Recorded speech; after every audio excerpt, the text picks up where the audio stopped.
নমস্কার, সুপ্রভাত। আমার কাছের দূরে যে যেখানে আছো বন্ধুরা, আশা করি ভীষণ ভালো আছো আর আমিও খুব ভালো আছি। সকালটা খুব সুন্দর দিয়ে শুরু করলাম, মানে ভালো লাগছিল, রোদ যেহেতু ওঠেনি তখন। তো তারপরে ঘুম থেকে উঠে মুখ হাত দিয়ে ব্রাশ করে আমি প্রথমে পুজোটা সেরে নিয়েছি। তোমাদেরকেও দর্শন করে দিলাম একবার আমার মন্দির। আর আজকে ছুটি নিয়েছে আমার বর। তারপরে আমি বাজারে চলে এসেছি ডাব নেব বলে। এখন যে হারে গরম পড়েছে, ডাব খাওয়া তো খুবই ভালো, কিন্তু যা দাম ডাবের, এক একটা 80 টাকা করে দাম বলছিল। তবে এর কাছে একটু কমে পেয়েছিলাম, তো দুটো নিয়েছি ডাব। যেহেতু আমার বরকে এখন একটু ডাব জল খেতে বলেছে আর কি, ডাবের, তাহলে ওর ইনফেকশনটা কাটবে আর কি। তো ওই জন্য একবারেই নিয়ে নিলাম। আর রোহিতের জন্য ইডলি নিয়েছিলাম। তো সব কিছু খাওয়া হয়ে গেছে। এরপরে আমি এই যে রান্না করব বলে চলে এসেছি কিচেনে। তো এখানে দেখো এঁচোড় আর আলু সেদ্ধ করতে দিয়েছি। এঁচোড়টা আমার ভীষণ ফেভারিট, ভালো লাগে। আর এদিকে আমি ভাতটা বসিয়ে দিয়েছি। তো একদিকে ভাত বসিয়ে দিয়েছি, যেহেতু ভাতটা একটু হতে টাইম লাগে। আর এখন দেখো বাইরের ওয়েদারটা কতটা রোদ, দেখেছো? মানে দেখলেই মাথা খারাপ হয়ে যাবে, এত রোদ উঠেছে আর এত বীভৎস গরম উঠেছে মুম্বাইতে। না ঝড় জল বৃষ্টি কিছুই নেই। আর এইদিকে আমি ভাতটা হয়েছে কিনা একবার দেখে নিলাম। তো এখনও টাইম লাগবে, তো একটু রেখে দেবো, তারপরে আবার একবার দেব। আর এঁচোড় আলুটা আমি কুকারে সেদ্ধ করিনি, কুকারে সেদ্ধ করলে আবার অনেকটা বেশি সেদ্ধ হয়ে যায়। তো ওই জন্য কড়াইতেই বসিয়ে দিয়েছি। এরপরে জল ঝরিয়ে নেব।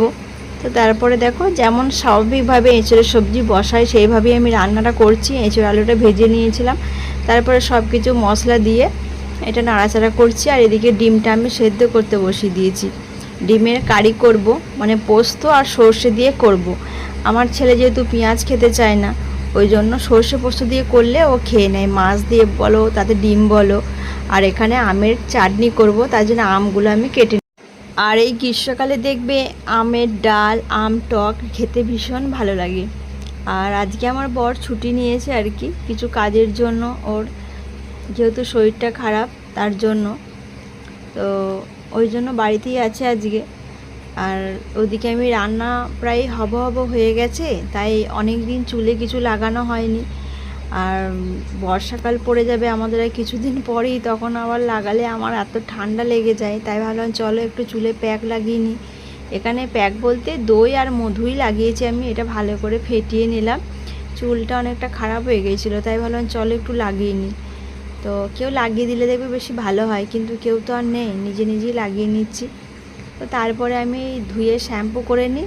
আর একটুখানি লিকা চা পাতা আমি একটু ফুটিয়ে ওটা জলটা ছেঁকে না, তারপরে আমি চুলের মধ্যে লাগাই। চুলটা একটু সিল্কি ভাব থাকে আর একটা অন্যরকম শাইনিং দেয়। এটা আমি করি, আমার ভীষণ ভালো লাগে। তবে আজকে আমি দই মধুই লাগিয়েছি বেশিরভাগ। আমি এর সাথে অ্যালোভেরা জেল, একটা কন্ডিশনার, একটা লেবু এসব অ্যাড করি, তাহলে আরেকটু বেশি ভালো হয়। তো আবার মাঝে মাঝে আমি কলা, মধু এসব মিশিয়ে চুলে দিই। তারপরে ডিমটা দিই না, যেহেতু প্রচণ্ড মানে বাস ওঠে, তো ওই জন্য ডিমটা দিই না, নাহলে ডিম দিলেও দেখবে ভালো হয়। একবার বানিয়েছিলাম, চাল সেদ্ধ করে বেটে বানিয়েছিলাম, আগে করতাম, এখন আর করা হয় না এসব। সংসারের মানে যত দিন বাড়ছে কাজের চাপটাও তো বাড়ে। গুড আফটারনুন সবাইকে। তো আমার স্নান করা হয়ে গেছে, চান করে এসে মনে হচ্ছে না যে আমি চান করেছি, দেখো পুরো একদম ঘেমে গেছে। তবে এই যে একটুখানি হাওয়া দিচ্ছে মাঝে মাঝে, তবে রোদ আছে, এই যে একটু একটু করে হাওয়া দিচ্ছে আর রোদও আছে। তো আমি এখানে এসে একটু বসলাম, এত গরম করছে, চান করে ফ্যানের তলায় বসলেও যেন মনে হচ্ছে যেন ঘেমে যাচ্ছি। গরমকাল, গরমটা পড়বে, কিন্তু অতিরিক্ত গরম, মানে এত গরম পড়েছে কি বলবো, একদম থাকা যাচ্ছে না। কবে দিয়ে বৃষ্টি পড়বে, আমাদের এখানে তো বৃষ্টি মুম্বাইতে জুন মাস 15 তারিখ হবে, তারপরে বৃষ্টি পড়বে। ওখানে যেমন কলকাতায় বৃষ্টি হচ্ছে মাঝে মধ্যে। আর আমার বর যেহেতু আজকে ছুটি নিয়েছে, ওই সকাল থেকে একটুখানি ওই যে বলেছিলাম না শরীর খারাপ হয়েছিল, জ্বর এসেছিলো, তো পেচ্ছাপে ইনফেকশান হয়েছিল। আর তো তার থেকে ডক্টর বলেছিল আর কি সুগারটা টেস্ট করতে। আর অনেক সময় আর কি ওই বলছে নাকি ওই পেটের পাথর আর কি, কিডনিতে পাথর হলে পেচ্ছাপে ইনফেকশান হয় ছেলেদের সাধারণত, মেয়েদের তো হয় কিন্তু ছেলেদের সাধারণত বেশি হয় না। ওই জন্য ডক্টর বলে এগুলো টেস্ট করতে। তো সকালে গিয়েছিল এগুলো টেস্ট করতে, একবার খালি পেটে আর একবার 11:30টার সময় ওকে একটু ওই মানে রান্না করে দিয়েছিলাম, ডাল ভাত একটুখানি পোস্ত, তো ওটা খেয়ে গেছে আর কি। টেস্ট করে এসেছিলো, আর একটু ব্যাংকে কাজ আছে, তো ওটা ওকেই যেতে হবে আর কি, তো ওই জন্য গেছে। তো আমি বসে আছি, এখন একটু পর খাওয়া দাওয়া করবো, রোহিতকে দিয়ে দেবো খেতে, আর দাদাকে একটু দিয়ে আসবো সবজি। দেখি, মুখে এখন কিছু মাখতেই পারছি না, এত গরম পড়ছে কি বলবো। শ্যাম্পু করেছি, চুলটা এভাবে গুটিয়ে রেখেছি, শুকালে তারপর খুলবো। চুল মনে হচ্ছে সারাক্ষণ বেঁধেই রাখি, গরমের চোটে একদম ভালো লাগছে না। চলো তোমাদেরকে দেখিয়ে দিই কী কী মেনু হয়েছে। আমি করেছি ডিমের কারি, সর্ষে আর পোস্ত দিয়ে করেছি, আর এখানে আমের চাটনি, দাদা দিয়ে গেছে চিকেন, আর আমি এঁচড়ের সবজি, আর এই যে মুগের ডাল আছে আর ভাত আছে। আর দাদা চিকেনটা খুব সুন্দর রান্না করেছিল, ভালো হয়েছিল খেতে, আর আমিও দাদাকে সব কিছু দিয়ে এসেছি, আর এদিকে রোহিতকে এদিকে খেতে দিয়েছি, এরপরে আমরা বসবো খেতে।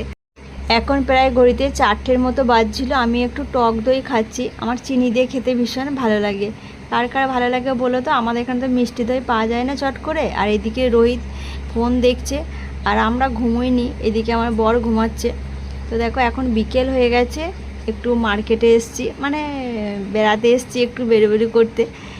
তো বললাম চলো, অনেকদিন ফুচকা খাওয়া হয়নি, আর এখানে বাঙালিদের ফুচকা খাচ্ছি। কত টাকা প্লেট বলো তো?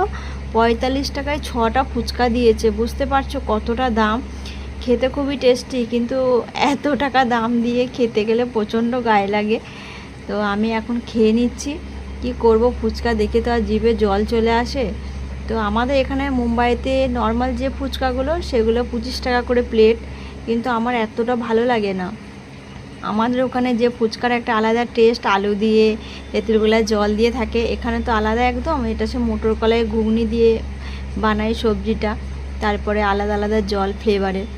তো রোহিত যেহেতু যায়নি, রোহিত খেলতে গেছিলো বন্ধুর বাড়ি। তো দেখো আমি আসার পথে এখানে কান্দা পকোড়া নিয়ে এসেছি, তারপরে বড়া পাও নিয়ে এসেছি, আর প্যাটিস নিয়ে এসেছি। সবাই মিলে একসাথে খাওয়াবে। আর আমার বর ফুচকা খায়নি, ও অতটা পছন্দ করে না। এখান থেকে 2টো প্যাটিস নিয়েছি, তো এটাই খাওয়া হবে। আর বড়া পাও তো মুম্বাইয়ের একটা বিখ্যাত খাবার, সবারই ভীষণ ভালো লাগে। তো ভিডিওটা এখানে এন্ড করলাম। সবাই খুব ভালো থেকো, সুস্থ থেকো। আজকের দিনটা খুবই ভালো করে কাটালাম। Bye bye.